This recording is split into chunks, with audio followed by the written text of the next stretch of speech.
What do you think about Instagram hiding likes in Australia? I think it's a really good thing. I don't think it's targeting creators, because the difference between a creator and a consumer is a creator's posting work and then spending the rest of their time creating work, whereas a consumer's spending most of their time consuming content. It's Q&A Fridays. Welcome back to my channel. If you guys want an opportunity to be featured in the next episode of Q&A Fridays next Friday, make sure you go down and follow my Instagram. It's linked in the description and it's just here right now. But if you're not already following me, first of all, I don't know what you're doing, because as far as I know, most of the people that watch this channel are all from Instagram. So I find it a little bit weird that you're here not from my Instagram, but you're welcome nonetheless. Wouldn't it be awkward if I got a bunch of views on this video from people that aren't from Instagram? Well, anyway, from Daniel Wilkinson, about to finish school, what's a successful way to become a filmmaker plus good pay plus travel? Well, Daniel, I don't know. If you find out, can you let me know? No, that's a huge question. I don't know. First of all, you're about to finish school, so don't stress about finding, a way to become an international filmmaker. Figure out a way to get better at being a filmmaker. So go out, shoot more, use a camera, work for free, do that sort of stuff now. Don't worry about any of that sort of stuff. Plus, I'm assuming because you're about to finish school, I'm assuming that's high school, about to finish school, you're not paying very much. You're not paying rent. You're living at home. You've got food at home. You're not paying you don't have any overheads or expenses or anything like that. So I'm assuming your expenses are pretty low. So go out and work for free. Ask to work for free. Learn your skills, work on your filmmaking, and worry about, stuff like that later on. You don't need to worry about it now. From Freddy.B. What do you do for a living? Awesome work. All your content is super inspiring. Thanks, bro. I'm a freelance videographer. I'm slowly I have multiple revenue streams. So most of my revenue is from freelance videography. I run my freelance videography business where I'd shoot mostly sports and fitness and weddings. It's about 40-40 split. And then I do occasionally corporate travel and a little bit of stuff on Instagram. So that's what I do for a living. From photograph_Ben7. How do you limit yourself with screen time / social media? I actually do a few things to limit my screen time. I try to keep my hours on Instagram between 6 p.m. and 9 p.m. Anything before that is I don't really go near Instagram before that, besides maybe to post stories or something like that. But I'm not really consuming content. And then after 9 p.m, usually Georgie's home or I've got to do a little bit of work or whatever it is, so I don't really go on after that. But apart from that, I find it quite difficult to limit my screen time because my job is to look at a screen and edit all day. So I try to limit the unuseful screen time is probably a better way to put it. But yeah, I try to limit it that way, and then I try to use social media to post. I try to use it to share my work. I try to use it for that purpose and to catch up with my friends that are also creators. I try to keep up with them and let them know that I'm still here. I still see their work, but I try to mostly use it as a way to share my work rather than consuming content. If you had to choose one artist as your biggest inspiration, who would it be? From Jess Rassick. I've probably said this a few times, but Carl Shakur is one of my biggest inspirations. He's just his work is beautiful. He has an amazing personality. He's just loud and obnoxious, and I love it. And I think it's super fun, and I think it's great as far as him not only being a creative but him being a personality. And then the second one at the moment is a guy called Matt Diavella. You've probably heard of him because he's got 1.5 million subscribers on YouTube. And he's fantastic. He's an incredible filmmaker, he's an incredible storyteller, and he's someone I really, really admire and want to not copy, but, take some tips from his work. His work is incredible. So Matt Diavella and Carl Shakur. And then I've got the obvious ones like Sam Calder and Peter McKinnon and Casey Neistat. But those are two that you might not have heard of that really, really inspire me every day.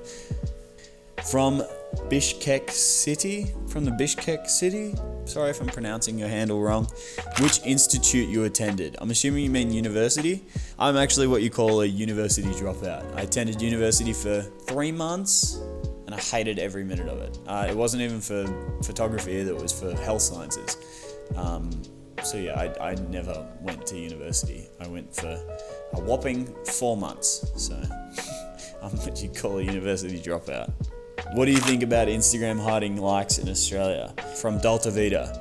I think it's a really good thing. I don't think it's targeting creators, because the difference between a creator and a consumer is a creator's posting work and then spending the rest of the time creating work, whereas a consumer spending most of their time consuming content.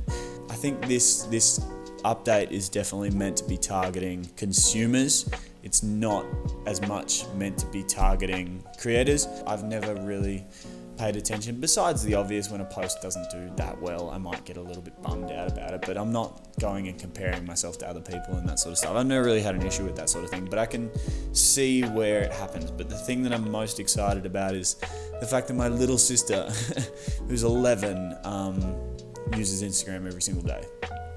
And I think that's terrifying. So I think this is probably a good thing. I think this is a necessary thing, and I think this is something that'll be interesting to see where it leads. I think there's a few things, that virality is probably not going to happen. Things like the egg probably isn't going to happen ever again, but it's cool. We'll see what happens. I don't know. I'm open to it. If you can't afford to upgrade to a full frame camera, which lens would you consider to be the best purchase for your Canon crop sensor, Sigma, Tamron, whatever it may be?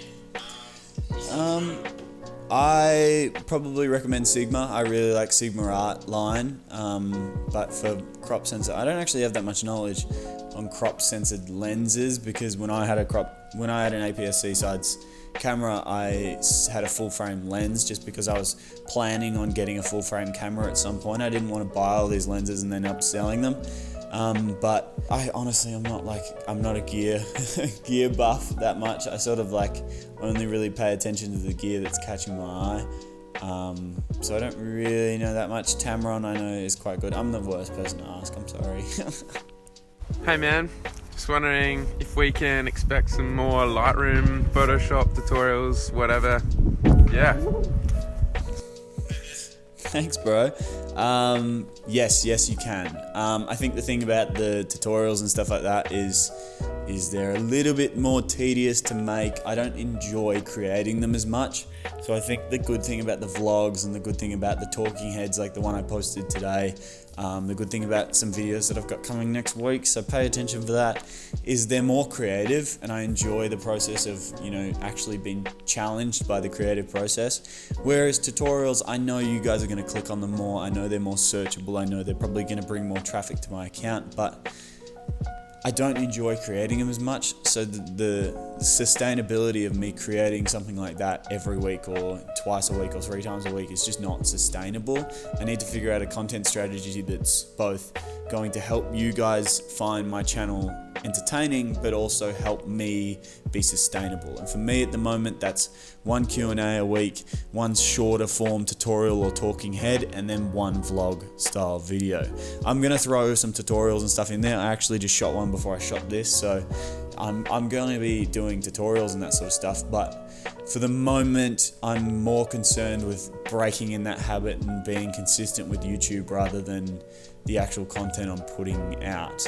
Obviously, I'm putting some thought into it. Obviously, I don't post, for the sake of posting. I'm thinking about what I'm posting. But short answer is yes. Long answer is less consistent than the last time I was doing YouTube. So I really hope you guys are enjoying the vlogs and stuff, even though they're not as clickable as something like a Photoshop tutorial.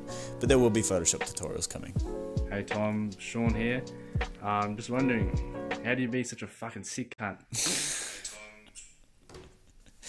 Oh, you fucking dickhead. You know what? I'm going to have none of that fucking language, mate. Come on. Pull your head in, alright? Pull your fucking head in. Anyway, I'm going to leave it at that. What a bang to go off. I'm going to leave it at that. If you've enjoyed this video, if you've enjoyed any of the videos that I've been putting out lately, I would really appreciate it if you could like and subscribe. If you want to feature on the next episode of Q&A Fridays, head down in the description. Top line of the description is my Instagram handle, and my Instagram handle is right there as well. So if you want to be featured next time, send me a video message, send me a question, or wait and check out my stories for when I post the little question box so you can ask them there. But till next time, I'll see you guys later.